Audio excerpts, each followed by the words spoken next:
Man, that was a wild night. I did not do well on my predictions. Oh god. I was texting a friend throughout, and he was at a party with someone who did makeup for the singers. So obviously that was a good night for him. But um, yeah, I I knew I was taking some no guts, no glory picks and trying to avoid being exactly like everybody else. And then the problem is all my no guts, no glory picks were in the wrong categories. So yeah. Well, let's break it down. Let's see how the night went. We're gonna I'm not going in show order. I do want to talk about the lovely in memoriam segment for a second and say we could have had James Vanderbeek and Eric Dane. By the way, I know there's like always this debate about like who gets left off. Both of those men acted in enough movies that they should have been mentioned and had a high enough profile in 2026 to warrant being included. That's my argument. Um, is that in a segment that was long and that focused on it paused for a couple heavy hitters. I was a little sad that it didn't pause for Robert Duvall.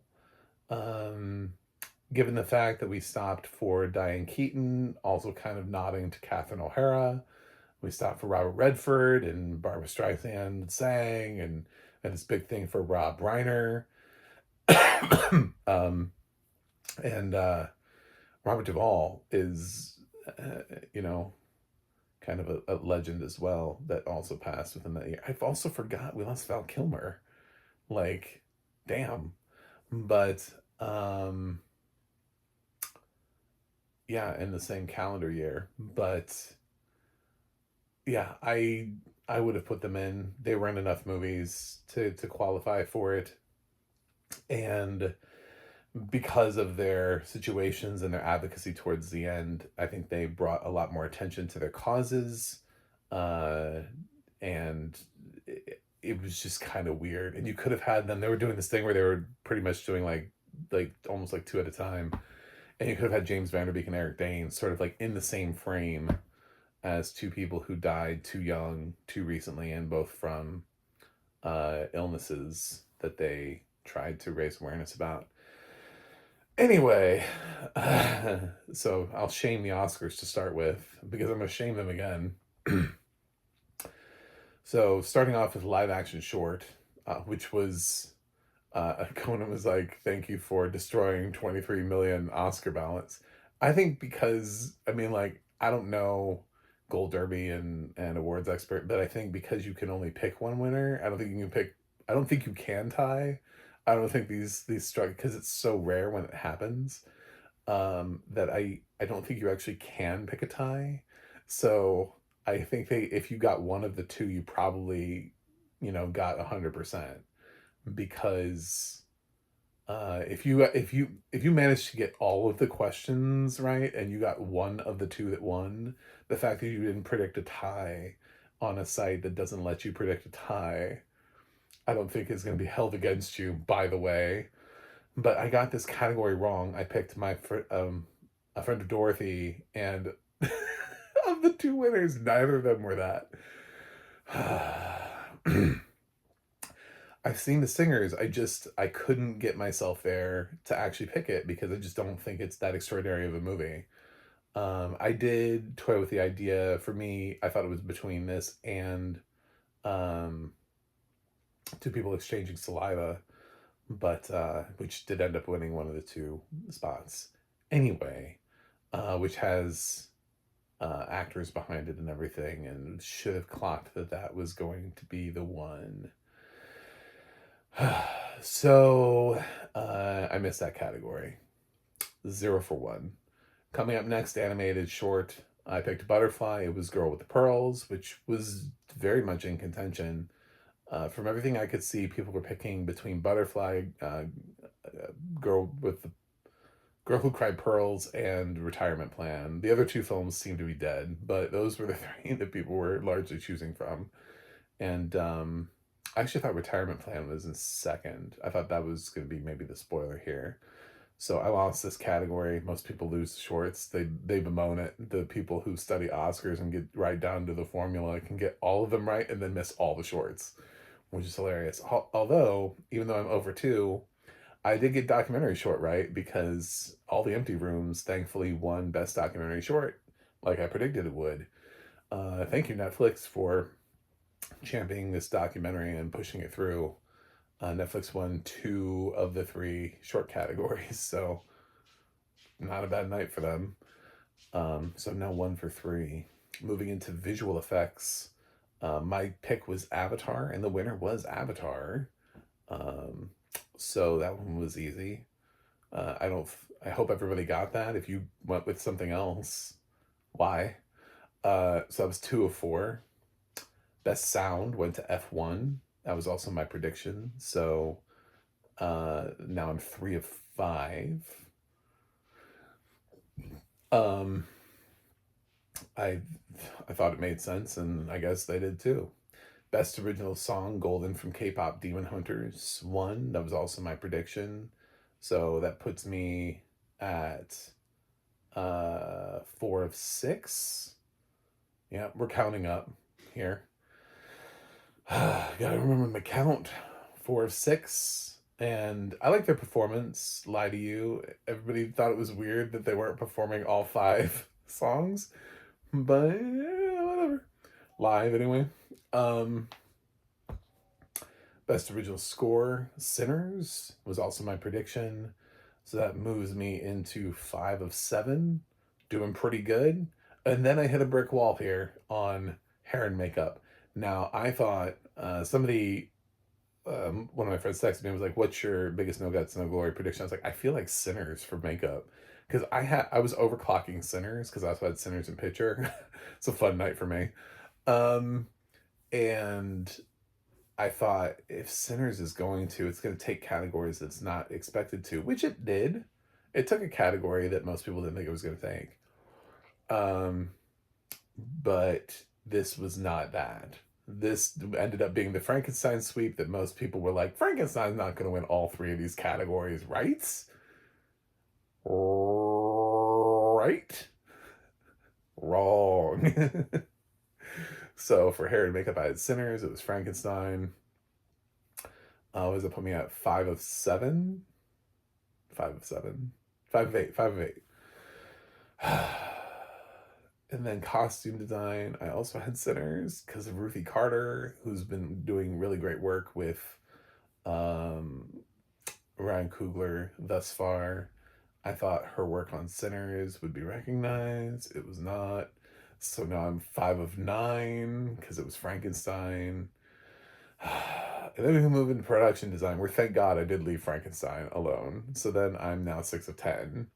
So, whew, I figured it would win at least one. And I left it in production design because Del Toro's production design is has always been very intentional and obvious, much like Tim Burton's are.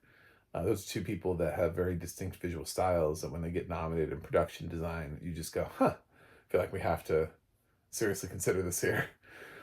Um, and then editing did go to one battle, which is what I predicted. So now I'm 7 for 11. We're climbing up. We're not doing too bad. And then cinematography broke history. And they went with Sinners, giving the Oscar in the first time in 98 years to a female cinematographer. I can't even be mad at it. Like, I can't even be mad because I had one battle, but like, this is the thing we've been waiting for. And this is in a year or two where I was like low key. I'm sure the awards that I voted for when I had cinematography and people were like looking at my votes and trying to like tally up and put in like, okay, so who got nominated? And they were like, who nominated Rust? I was like, I mean, Helena Hutchinson's Rust did come out in the last year. Is this not an inspired choice for a nomination in cinematography? So Posthumous nomination for Helena Hutchinson. So it feels kind of like the right year for it. If there ever, was going to be a year to finally overthrow the 98, God, 97 years of male cinematographers. So, congratulations to Sinners on that. I'm perfectly fine losing that category. So it puts me at 7 of 12, I believe we're at now. It's not looking good, guys. Um, Moving into documentary feature, I stuck with The Perfect Neighbor, and I did acknowledge I thought Mr. Nobody Against Putin was the other, but I thought Perfect Neighbor, pretty much everybody had seen it, and it was going to ride its popularity into the wind. Um, but it ended up being Mr. Nobody Against Putin. So I missed another one. So that's 7 of 13. We're doing great. It's a great day for me. International feature, I did get sentimental value right. I wasn't one of the people who switched to Secret Agent, thank God. So it puts me at 8 of 14. And animated feature I got right with K-pop Demon Hunters because I'm not clinically insane. So I got 9 of 15 now. Uh, so at this point, I have gotten more correct than not. I've got 9 correct and 6 not. So still doing good. Casting, though, I got wrong. I guess we really love that Chase Infinity. So I'm now 9 of 16 because I picked Sinners, which most people were picking Sinners. It went to one battle. I disagree because I don't think Leo was actually cast. I think Leo was a phone call from Paul Thomas Anderson. I refuse to believe that a casting director ever touched Leo, ever called him up and said, "Hey, I have a script for you." It's this Paul Thomas, and I think he called at least bare minimum Leo. Um, if he didn't call anyone else in that cast, he called Leo. Paul Thomas Anderson got the phone number for Leo and called him up and did not go through a casting agent or director and said, "Bro, I want to work with you. We haven't worked together yet. What's up with that?" And got on one battle. So, 9 of 16. On the plus side, I got both the screenplay categories right. Adapted one battle after another, original Sinners, which means both Paul Thomas Anderson and Ryan Coogler won Oscars last night. That puts me at 11 of 18. We're working our way up the ranks. So, moving into the last couple categories here, the big ones. How did I do? I did predict Amy Madigan for Weapons. So that puts me at 12 of 19. Good night for her. She seemed stunned. I like the audio description on this. I did listen to it with audio description, by the way. Had like Amy Madigan just like she couldn't get up out of her chair right away. She was just like, what? Like, even I think she was just so stunned that a horror performance ended up winning Best Supporting Actress that she actually ended up getting it. That it wasn't just like a pipe dream. It wasn't just like some, she talked about and thanked everybody for being warm and accepting her. Because basically for Weapons, she was the entire campaign. So she felt out when she was out there campaigning that everybody just kind of was warm to her and brought her in. And so great stuff. 12-19. Supporting actor, I didn't. I'm pissed. I'm just gonna say it. I'm just gonna say I'm pissed because I hate this. I hate this win. He wasn't even fucking there. Like, but I lost this one. I went with Stellan. They gave it to Sean Penn, his third Academy Award. Guy couldn't even be bothered to show up, so that puts me at 12 of 20. And I mean, it's a good performance, but when somebody is sending you that much messaging that they do not give a fuck. Like, he's not showing up to other award ceremonies. He's not campaigning. He clearly doesn't want it. Don't give it to him then. He won't be there next year to give the Oscar away. You're going to have to pick someone else. Like, when somebody gets so inside of themselves that they're in this like Marlon Brando phase of their lives where they're just like screw Oscars. Because what's interesting is at the top of the ceremony, I was thinking about this and why Sean Penn's disregard for culture is so jarring. Is Conan pointed out that Ryan Coogler turned down his invite to join the Academy because he didn't want to judge his other artists. He's still the fucking ceremony. Do you know what I'm saying? Like, Ryan Coogler didn't blow off the Oscars. He can have qualms about how the whole thing is run and whether or not, but he still showed up for his film, for the actors in it, to support everybody. Sean Penn didn't show up to support his director, Paul Thomas Anderson. He didn't show up to support his other castmates. He didn't show up to support anybody. I would take this Oscar away in a heartbeat from him. In 2 seconds, I'd take this Oscar away from him. I don't think he deserves it. I think it's selfish, and I stand by that. I think it's rude. So, and you're like, well, John, you don't know why he didn't show up. I don't know. He wasn't showing up to other ceremonies, so I would assume as part of that trend. I don't think he just suddenly was planning on going to this one ceremony and then was like, oh, damn the stomach bug. I was going to do it, but I've been felled. Yeah, he was thinking about campaigning this whole Oscar season, but he just kept getting the flu. Darn, he was gonna go to the BAFTAs and SAG, and he kept getting the flu. No, I don't buy that. So, Penn is a disappointment for me. Actress went to Jessie Buckley because of course it did. Booms me up to 13 of 21. I did have Michael B. Jordan. I did think Timothée Chalamet's campaign worked against him, and I was correct in sticking with Michael B. Jordan for Sinners. So that put me at 14 of 22. I also had Paul Thomas Anderson for One Battle After Another, which puts me at 15 of 23. And I did not have One Battle After Another. I had Sinners, which I already told you, which puts me at 15 of 24. So I got 9 categories wrong, but 15 right. So I'm still on the upside. I would say, like I said, the category that I'm most okay with having missed is cinematography for Sinners, because duh. I mean, like, that's groundbreaking. You just don't think the Oscars are going to do it. At some point, it's like, it feels like it's a risk to take the female cinematographer.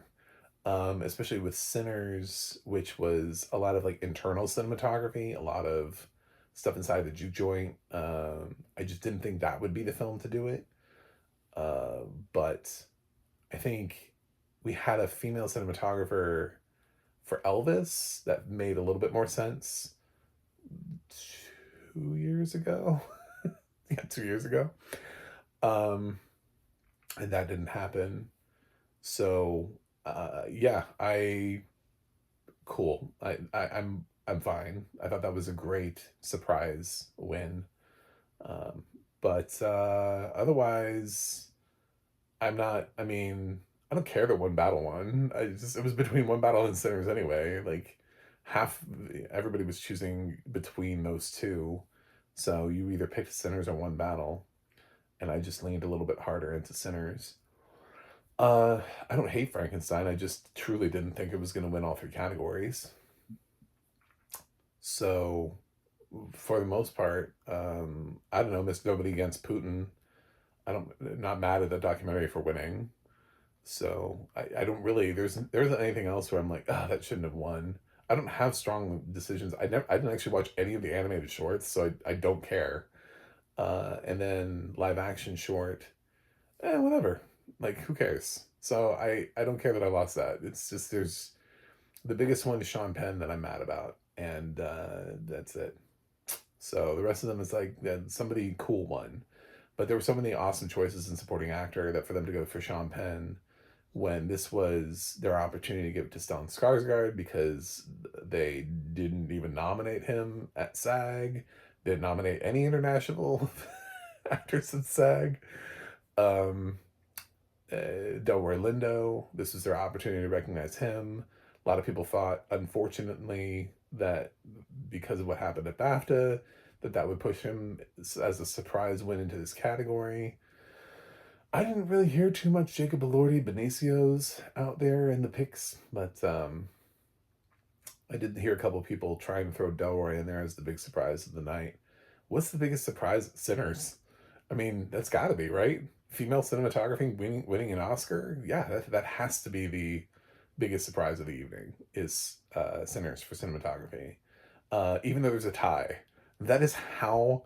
See, here's the thing: in 98 years of the Oscars, it's been dudes. We have had ties in the Oscars before, but we've never had a female cinematographer. So the bigger surprise is the fact that they actually finally awarded a female cinematographer the award for best cinematography. I stand by that 100%. Um, because that's the more shocking thing. That's the statistic that was not working in anybody's favor. So it's sad but true. Um, so I don't know. I liked the show. I thought Conan did a nice job. He had some nice zingers in there. He threw Timothy Chalamet under the bus a couple times. A couple people did. They made those like theater opera dance, comments. People aren't letting up on that. So, and he didn't get a chance to go up on stage and apologize or make peace or anything like that. He was denied that opportunity. So it'll be interesting to see.